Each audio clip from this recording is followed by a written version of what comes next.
Reactorama with FordOhhFord. Yo, welcome back to another video here at the Reactorama. I can't even speak today. It's your boy FordOhhFord from the 404. Welcome back to another video. Today, we're reacting to how a Nigerian soccer player became an NBA legend. And of course, if you can make out the picture that you see right here, we talking about Hakeem, the Dream, Olajuwon. You feel me? This is probably the greatest Houston Rocket of all time. And we already talked about another Houston Rocket legend, Yao Ming, in another video. So let's talk about the Dream Shake creator. You feel me? Hakeem, the Dream, Olajuwon, bro. Shout out to Nonstop Sports for the video. Let's get to reacting. Let's get it. They called him the Dream. You it. But for opponents, he was a nightmare. You it. Hakeem Olajuwon had no weaknesses in his game, and he's probably the most complete center to ever play basketball. Olajuwon is the best shot blocker in NBA Come on, history. man. Give me that. He's in the top 10 Give me in that. steals. Steal by Olajuwon. Top 10 in steals by center. Come on, man. Look at the crossover dribble. And one. And at the time of his retirement, he ranked 7th in total points scored. But how is that possible, considering that Olajuwon didn't play basketball until he was 15? I used to play soccer when I was 2-3 years old. I've been playing soccer. I didn't know anything about basketball. This is the story of a humble African kid who shouldn't have been anything more than a really tall soccer goalie. All my fakes in basketball are from soccer. It's body movement, footwork. That was my foundation to be agile for my height. It's a story about a dream and how a Nigerian kid came to America and became the most skilled post scorer of all time. Yeah, got him. He put him in the cheap seats. Hakeem Olajuwon was born in 1963 in Lagos, Nigeria, as the third of 6 children. His parents weren't poor, as they owned a cement business, and they were looking for their son to take over the family business. But young Hakeem, then known as Hakeem, had other plans. He wanted to be an athlete, and like most African kids, he was obsessed with soccer. However, because he was always the tallest player on the field, he played as a goalkeeper, where he developed quick reflexes and impeccable footwork. As a young teenager, Hakeem started playing handball, where he thrived due to his height and athleticism. But then, a stroke of luck changed his and basketball's history forever. At the age of 15, he entered a local basketball tournament, and at first, he sucked. When a coach demonstrated a dunk by standing on a chair, Hakeem also stood on a chair, repeating the move. But when the coach explained to him that he should dunk from the ground, Olajuwon couldn't do it, despite being 6'7". However, Hakeem quickly fell deeply in love with basketball, even though he kept playing handball for a full year after first discovering basketball. Wow. By the age of 17, Hakeem grew to his adult height of 6'11", and his skills improved drastically. Tall, strong, athletic, with a pterodactyl 7'5" wingspan, Olajuwon dominated the competition. Representing Nigeria's junior national team at the U18 Afrobasket tournament, Hakeem was named the tournament MVP, despite his team only winning the bronze medal.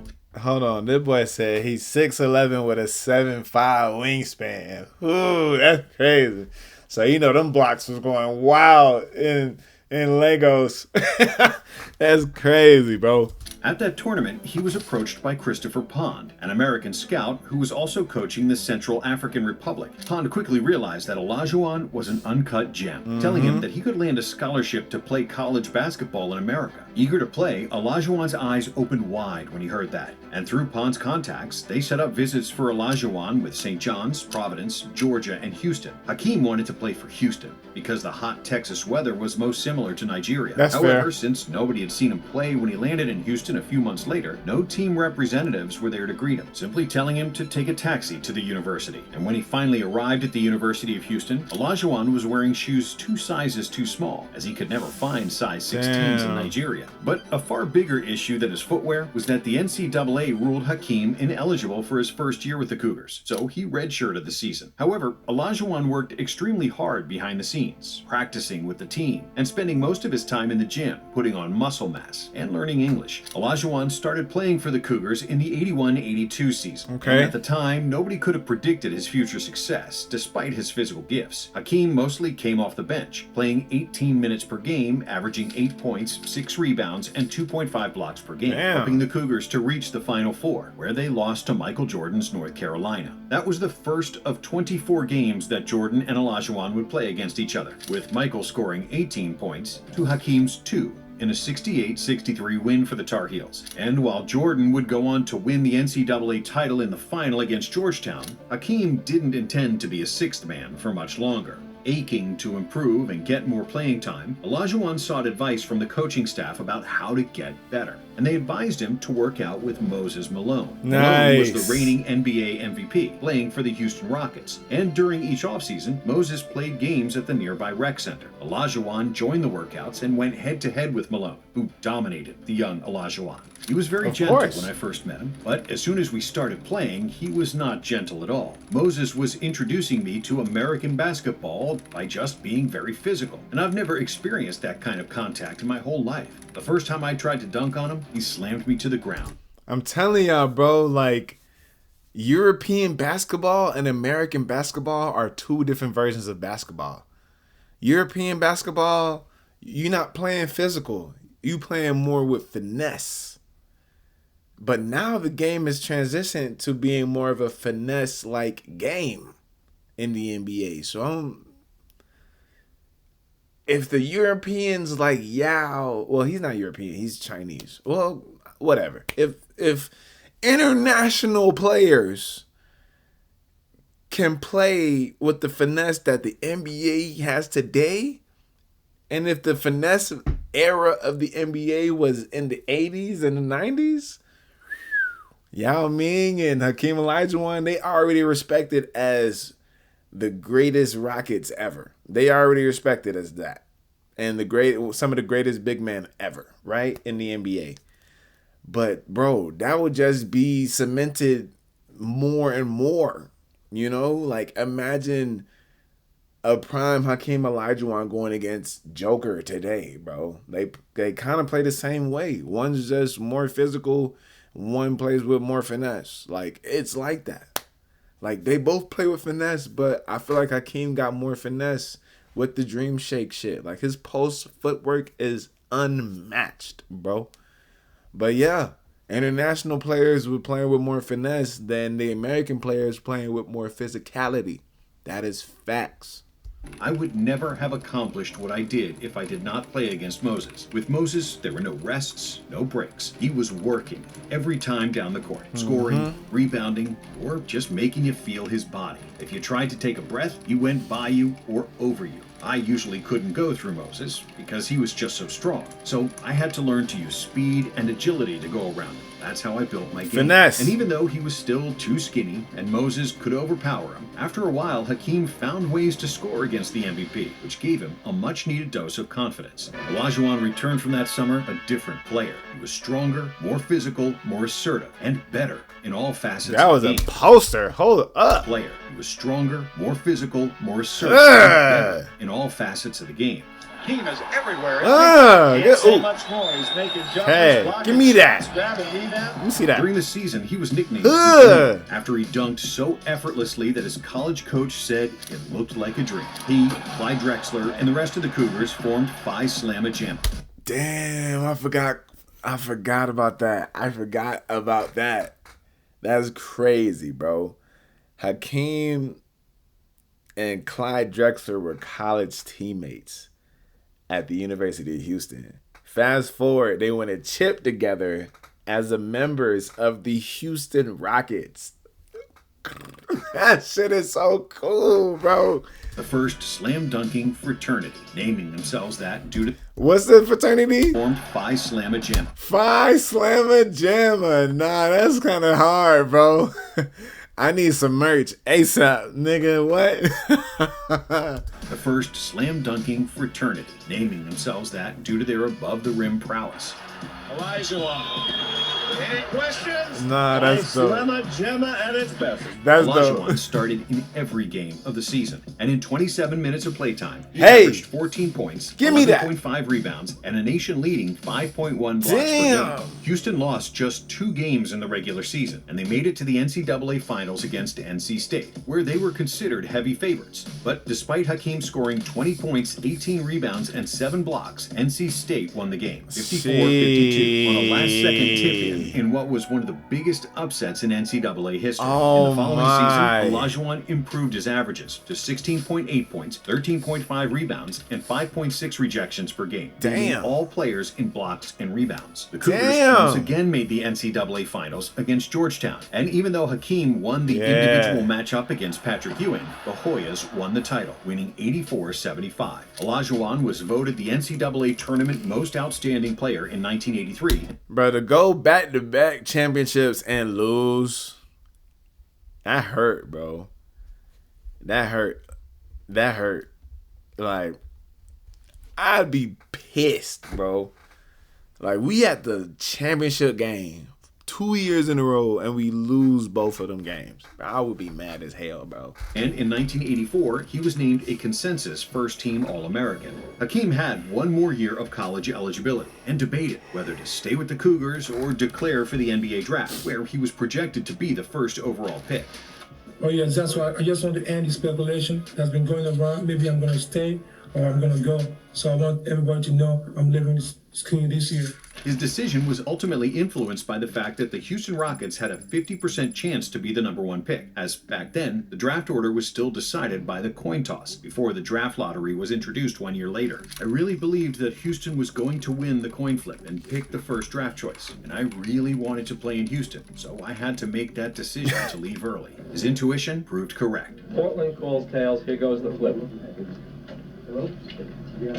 Heads it is. And the toss placed Houston ahead of the Portland Trailblazers. And in one of the best draft classes of all time, the Rockets selected Olajuwon with the first pick. Of course. The Houston Rockets select Hakeem Olajuwon of the University of Houston. While the Blazers selected Sam Bowie ahead of Michael Jordan, who was drafted 3rd by the Bulls. In his autobiography, Living the Dream, Olajuwon mentioned an intriguing draft trade between Portland and Houston that would have sent the Blazers shooting guard Clyde Drexler and the #2 pick in exchange for Houston center Ralph Sampson, the reigning Rookie of the Year. Had the Rockets made the deal, Olajuwon stated the Rockets could have selected Michael Jordan with the #2 pick.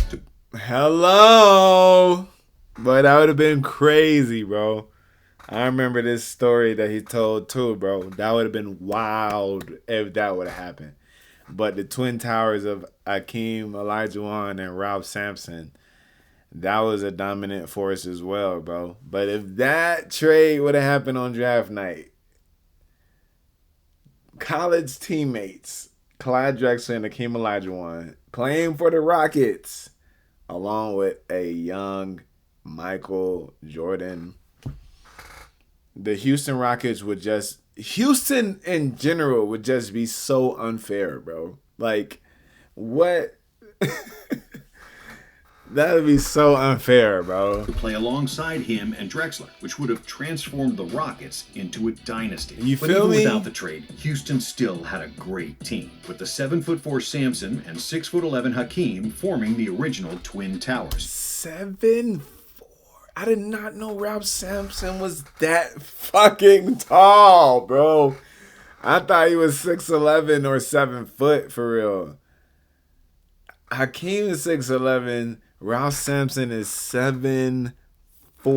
You see the height difference. That's crazy, bro. The Rockets improved from 29 wins in 1984 watch your to head. 48 wins with Olajuwon paired alongside Sampson. Their defensive rating went from 17th to 4th, as basically no team could finish inside due to the shot blocking prowess of the Twin Towers. Sampson averaged 2 blocks, while Hakeem notched 2.7 rejections per game, along with 20.6 points and 11.9 rebounds. The Dream became an all-star in his first season and was second in the Rookie of the Year voting behind Jordan, also making the all-defensive second team. In the playoffs, the Twin Towers averaged 42 points, 30 rebounds, and 4 blocks per game combined, but they lost their first-round series in 5 games against Utah. However, that was just the beginning. as Olajuwon worked tirelessly all summer to improve his game, taking the lessons of Moses Malone, who taught him how to train and develop his game. Yeah. But what Moses didn't teach him was how to play like a guard. That came directly from Hakeem himself, who always viewed himself as a guard in a center's body. Because of his soccer experience,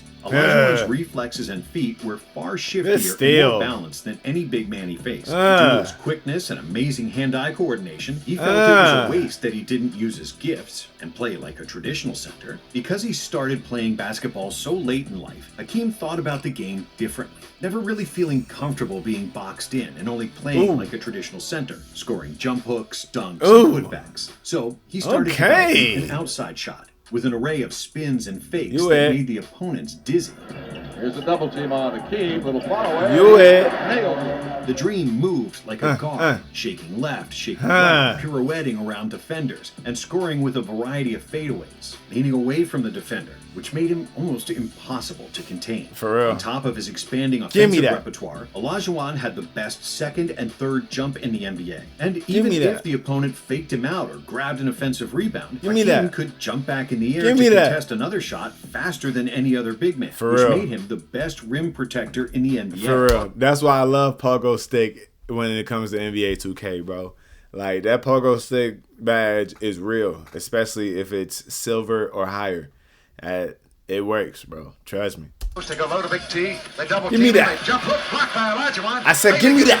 Blocked again by Olajuwon. When they drafted Hakeem, the Rockets thought they were getting an athletic guy who could rebound, block shots, and run the floor. But what they really got was a monster. In his second season, Olajuwon improved his averages to 23.5 points, 11.5 rebounds, 2 steals, and 3.4 blocks per game, finishing 4th in voting for MVP and making the All-NBA second team. The Rockets finished second in the West, winning more than 50 games for the first time in franchise history. And behind the stellar play of Hakeem, they dominated in the playoffs. First, they swept the Kings, then they defeated the Nuggets in 6. But in the toughest finals against the defending champions, the LA Lakers, nobody gave them much chance to win. The Lakers had prime Magic, James Worthy, and Kareem Abdul-Jabbar, who was getting older, but he was still in his prime. For real. And was arguably the toughest matchup for Hakeem. And even though Kareem, Magic, and Worthy averaged 70 points combined, there was no stopping the Dream, who averaged 31 points, 11 rebounds, 2 steals, and 4 blocks, leading the Rockets to their first NBA Finals in 5 games.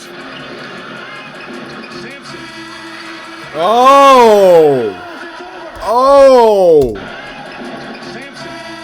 NBA Finals in 5 That boy games. just did an alley-oop for the win. Behind his head. Finals in 5 games.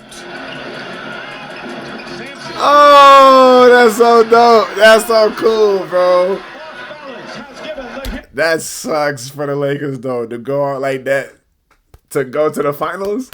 That, bro, I would be mad as hell. I would be mad as fuck. Michael Cooper, like, bro, you gotta be fucking kidding me, dog. Hell no.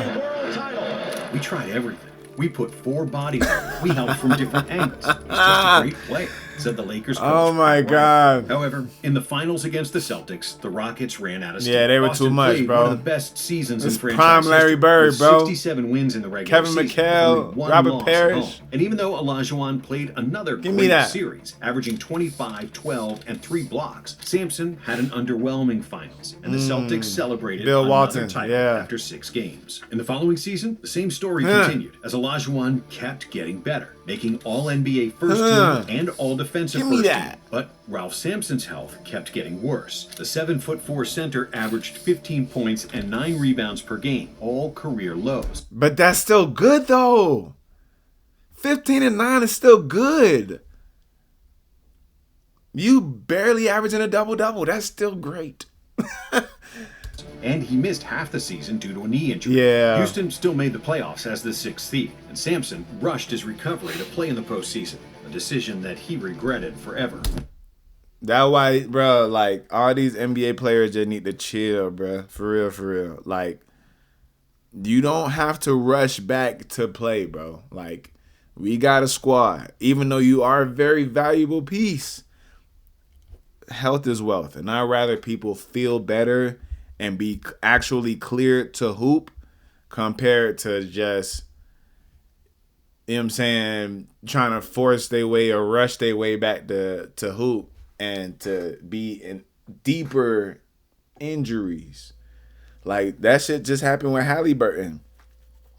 Even though when I think about this past postseason, I only think about Tyrese Halliburton as far as individual performances.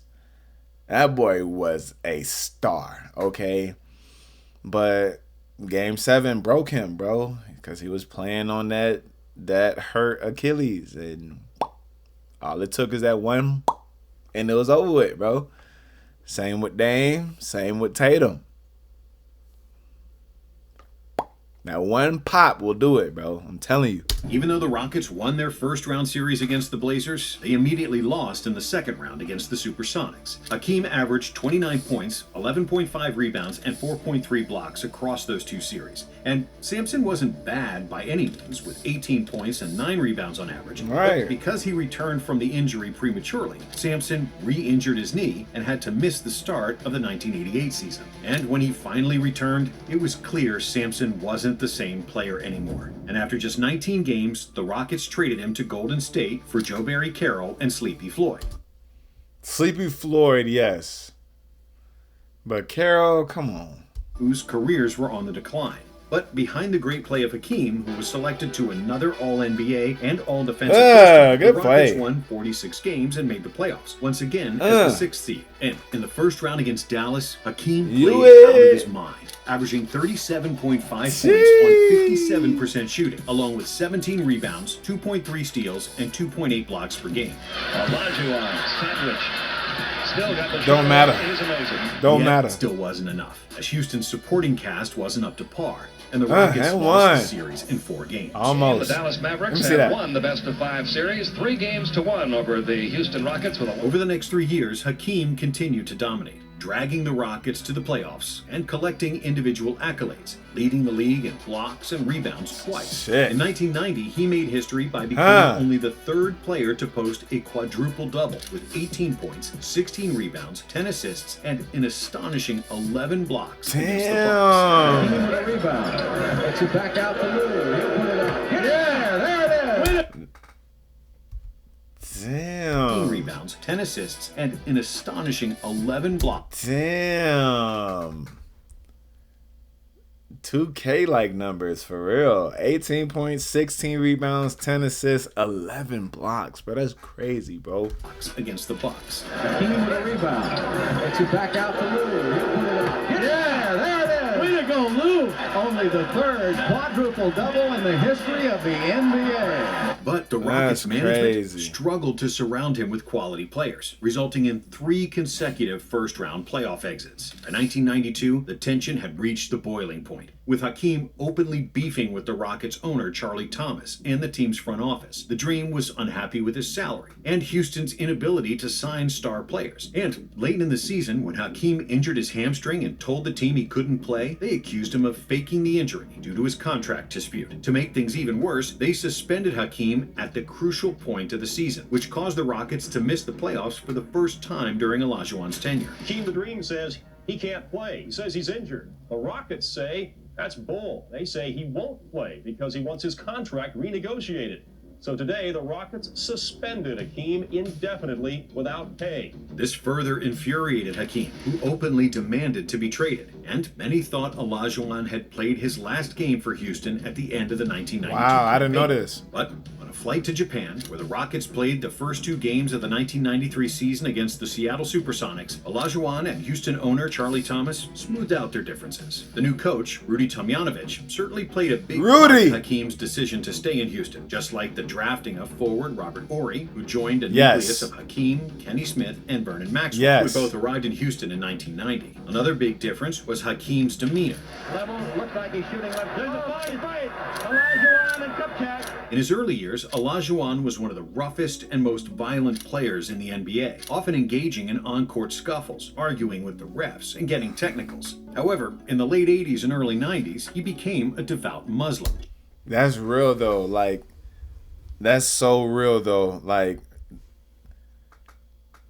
international players, they may be a little soft when it comes to the physicality of the sport, but nah, bro, they will not back down from nothing or nobody. And that's proof right there. I didn't even know he converted to Islam. I thought he was already Islamic, like from youth. So that's pretty cool. Changing his name from Hakeem to Hakeem. But other than his name, Muslim faith. That makes sense, though. From Hakeem to Hakeem. That makes sense. I get it. Okay.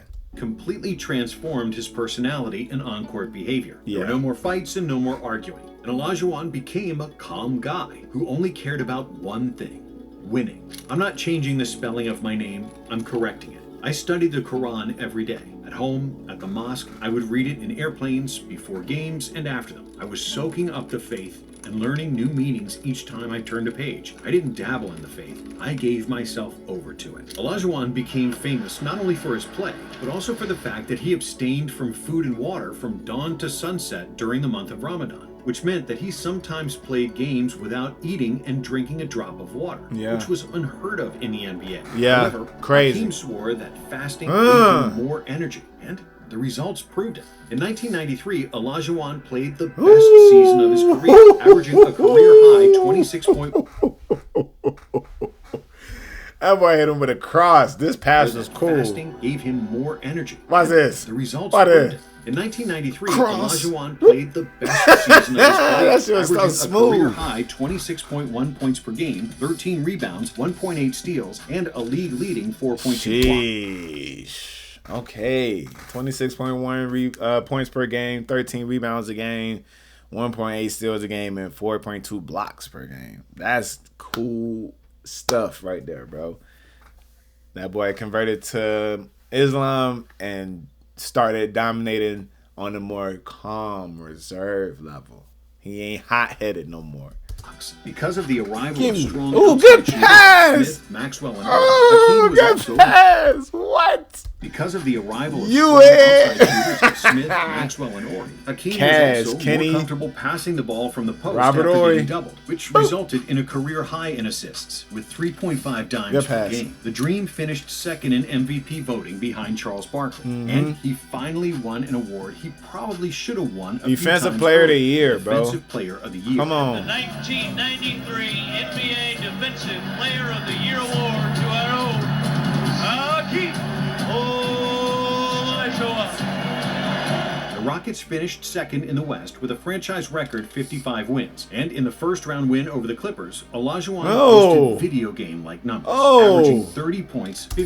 That putback was crazy. Hold on, my bad. I'm over here clicking too much. And over the Clippers, Olajuwon boy, that's so video crazy. game-like numbers, averaging 30 points, 15 rebounds, 5 assists, 2 steals, and 6 blocks per game. Shit. And one.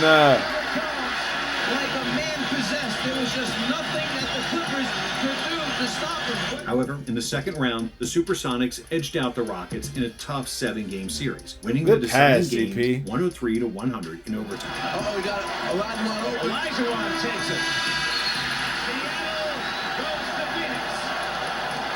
And despite another playoff loss, it was clear that the Rockets were on the rise, especially after they drafted Sam Cassell and traded for Mario Elie, which gave Olajuwon even more options to kick the ball out after a double team. For the 1994 season, Houston was firing on all cylinders, with great chemistry within the team, great leadership from Rudy Tomjanovich, and a perfect blend of youth and experience around Olajuwon, who played the best basketball of his career. His patented dream shake, which included a ballerina-like footwork with an array of spins, head fakes, and pump fakes, gave Hakeem an almost unfair advantage, especially because he could shoot over either shoulder, fading away in any direction he wanted to, and finish with a buttery jumper. Olajuwon's combination of skill, agility, size, and power was unmatched, and he'd often look like he was toying with defenders, who had no answer for the dream shake. If a defender stood too close, Hakeem would cross him up or spin him around. And if they moved further away, he'd simply raise up and sink a jumper in their face. As he was the only center in the league able to consistently make jumpers outside the paint.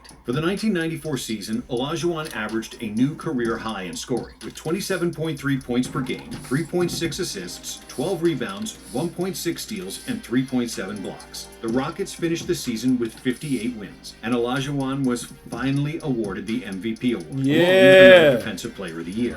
Congratulations on being the 1994 NBA. My birth year. In the playoffs, Houston defeated Give the me that. Blazers, but the Suns pushed them to Game 7 in the second round, behind stellar play from Charles Barkley and Kevin Johnson. Oh, However, shit. Hakeem was too good. And in Game 7, he finished with 37 points, 17 rebounds, 5 assists, and 3 blocks, leading the Rockets to victory and the conference finals against the Jazz. And one. Push me, nigga. The Houston Rockets on their way to the Western Conference Finals. And even though Utah had a formidable team with Karl Malone, John Stockton, and Jeff Hornacek, the Rockets easily won the series in 5 games to make their second trip to the NBA Finals against the New York Knicks. 4 games to 1. Houston wins the West. The final tonight, 94-83. It was a matchup between the two best defensive teams in the NBA, and a battle between the two best centers in the league, Hakeem versus Patrick Ewing. It was a bar fight. A hard-fought series where neither team scored 100 points in a single game. Damn. It all came down to Game 7. In the deciding game, Hakeem showed his all-around greatness, posting 25 points, 10 rebounds, 7 assists, and 3 blocks, leading the Rockets to a 90-84 victory and their first NBA championship. Nice. And the Houston Rockets, led by Hakeem Olajuwon, are the world champions of 1994. The Dream was named the Finals MVP with averages of 27 points, 9 rebounds, 3.5 assists, and 4 blocks per game, shooting 50% from the field and 86% from the free throw line. That's By nice. comparison, Ewing averaged just 19 points on 36% shooting, with Hakeem defending Give me him that. brilliantly and outscoring him in every game of the series. Olajuwon became the only player in NBA history to win the MVP, the championship, the Finals MVP, and Defensive Player of the Year awards in the same season. And when the 1995 season started, the Rockets continued with stellar play and opened the year with 9 Oh, straight wins. shit, However, Robert Horry. towards the middle of the year, they started losing games, and it was clear that they needed a spark to have a chance to repeat. So they traded their starting power forward, Otis Thorpe, and a first-round pick for Hakeem's old college roommate, Clyde Clyde Drexler, who Clyde. requested a trade from the Blazers. With 5 Slamma-Jamma brothers back together, the Rockets finished the season on a high, despite only winning 47 games and entering the playoffs as a 6th seed.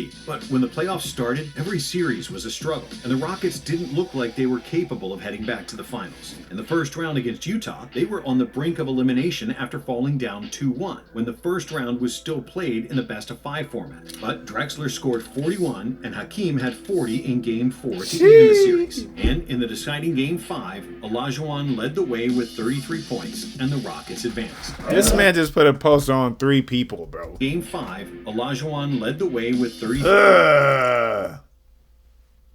That's crazy.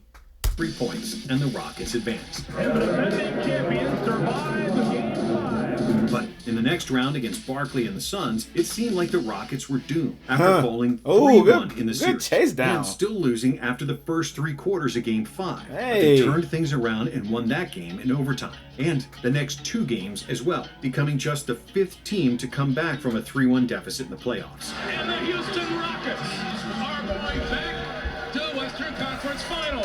And the conference finals against the Spurs were very personal for Hakeem, who thought that he was robbed in the MVP race, as the award went to David Robinson, despite Olajuwon posting better numbers in all statistical categories. The Rockets won Game 1 by a single point. And in Game 2, Hakeem embarrassed the MVP in what was one of the most beautiful dream shakes of his career. Third baseline. See, Olajuwon, here's David Robinson. Just bamboozled. Olajuwon finished Game 2 with 41 points in another win for Houston. And despite San Antonio tying the series, Hakeem and the Rockets were just in another class, Give me that. ultimately winning 4-2 and making another NBA Finals. The Houston Rockets are on their way back to the NBA Finals. For the series, Olajuwon averaged 35.3 points on 56% shooting, compared to 23.8 points and 45% shooting for Robinson. And the Dream outscored the MVP 81-41 in the final 2 games.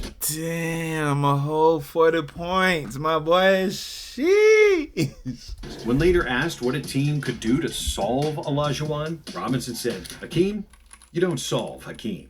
But the NBA Finals provided another clash between two legendary centers, as the Orlando Magic won the East, behind superstar big man Shaquille O'Neal. And in Game 1, it seemed like the younger O'Neal would get the better of Olajuwon, as the Rockets were losing by 3 points in the final seconds, and Nick Anderson had 2 free throws to clinch the game for Orlando. However, Anderson missed both, but then caught his own rebound and got fouled again. He only needed to make 1, but Anderson couldn't handle the pressure, and miraculously for Houston, he missed 2 freebies once more, giving the Rockets a sliver of hope to tie the game with a 3. With a few seconds remaining, just for Kenny Smith to come down here and drop three some. That went in to send the game to overtime. Okay. He's tied the game. And in the OT, Hakeem made a game-winning tip to steal Game 1, from which the Magic never recovered.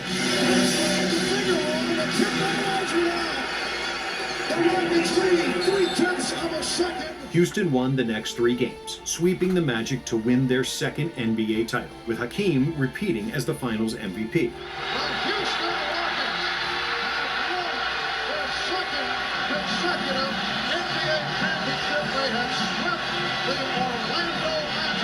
Olajuwon outscored Shaq in every game, scoring more than 30 points in each of the 4 games. Dream's 1995 playoff run was one of the best of all time, as he averaged 33 points on 53% shooting, along with 10 rebounds, 4.5 assists, and 3 blocks across 22 games.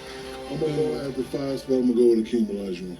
Because for me, I know I was coming in and I was emerging/already emerged. He was the only guy that I couldn't figure out. I couldn't figure him out. And he was the only guy that I couldn't intimidate. In the 1996 season, Olajuwon was still playing at an elite level, averaging 27 points, 11 rebounds, and 3 blocks per game, finishing 4th in the MVP voting. However, the Rockets were on the decline, and they got swept in the second round against the Sonics.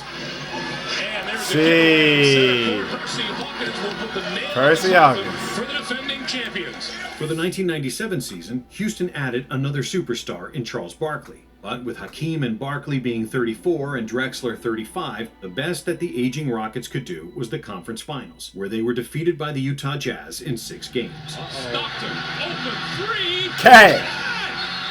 John Stockton sends the Utah Jazz to the NBA Finals. In 1998, Hakeem averaged less than 20 points per game for the first time. And in 1999, even with the addition of Scottie Pippen, it was clear that Houston's championship window was closed, despite Olajuwon still making the All-NBA team that season. Hakeem stayed with the Rockets for 2 more years, after which he got traded to the Raptors, where he ultimately retired after the 2002 season. In his prime, which was the first 13 years of his career, Give me that. Olajuwon averaged 24.2 points, 12.0 rebounds, 2.7 assists, 1.9 steals, 3.5 blocks on 52% shooting, with 6 top 5 finishes in MVP voting and 8 top 5 finishes in voting for Defensive Player of the Year. Wow. In the playoffs, he was even better, averaging 27.3 points, 11.6 rebounds, 3.4 assists, 1.7 steals, and 3.4 blocks on 54% shooting, as he was one of those rare players who always upped their game in the postseason. Hakeem and Kareem Abdul-Jabbar are the only 2 players in NBA history who have averaged at least 27 points, 10 rebounds, and 3 blocks per game in the playoffs in their first 13 NBA seasons. Damn. With 3,830 career blocks, the Dream is by far the best shot blocker of all time. And he's the only center in the top 10 in career steals. If you combine Dream's career blocks and steals, 6,705, You heard that, right? The only center in the top 10 of steals, bro. Shot blocker of all time. And he's the only center in the top 10 in career steals. The only center, bro, in the top 10 steals, bro. That is crazy, bro. What? Bro, that's so crazy, dog. You lead the NBA record books in blocks and still become a top 10 steals leader as a center. You won, Hakeem. You won. You won. If you combine Dream's career blocks and steals, 6,705, he's a staggering 1,900 total stocks ahead of David Robinson, who is in second place on that list. The numbers, the accolades, and the eye test all confirm the same thing. that Hakeem was the most versatile and most complete center of all time. Hey. Robert Horry, who won championships with Olajuwon, Tim Duncan, and Shaq while all were in their prime, said that Hakeem was the best player out of the three. And if you say right now, name the top 5 big men, I play with 3 of them. Yeah. He's a really quiet guy. You can't get him to do much, to say much. So we kind of veer away from him. We don't talk about him. But to me, if you look at what he put together, Defensive Player of the Year, MVP in one season, all-time leading shot blocker, those things that you look at his history and what he's done for the game and how he started the game. I think what his body of work was just incredible, and he's just a good dude too, man. And even though he didn't win as many championships as Bill Russell, Kareem, or Shaq, that's more of a reflection on his teams and not on Olajuwon himself. Right. Because he played the majority of his career without another All-Star, if you exclude the first few years with Ralph Sampson and the final couple of seasons with Drexler. And out of all great centers of the past, Hakeem's game would translate the best in the modern era. The pace and space basketball. Yeah. Because of his agility, quickness, and the ability to shoot from the outside, Olajuwon would dominate both ends of the court in any era. And Hakeem Olajuwon, who I believe, along with Michael Jordan, are the only 2 people I've ever been on the court with, and Kobe, that I felt like were the best player on both ends at all times. I remember looking over at the bench, and I seen Hakeem with a gas mask on. I was like, wow, I didn't realize the dream got tired because I viewed him as superhuman. Dirk Nowitzki's 2011 run is often praised as the best basketball playoff performance ever because he didn't play alongside star players. But Hakeem did it first in 1994. Facts. And it's pretty safe to say that Houston's supporting cast that season was not as good as Dallas's in 2011. Michael Jordan had a losing record against Olajuwon. Rockets will be playing perimeter defense. Jordan. Give me that. Picked Olajuwon in his all-time starting 5. Scottie Pippen for sure, Magic Johnson, James Worthy, and Hakeem Olajuwon. I got no chance of losing, none at all. And many people who played against him consider Hakeem to be the best center of all time. Hakeem to me is number 1. Thanks for watching. And if you like this video, we have another one for you right here. Now, boy, Yao. We already reacted to Yao Ming, so if you haven't saw this video, go ahead through the Reactorama playlist, and you'll be able to find it there.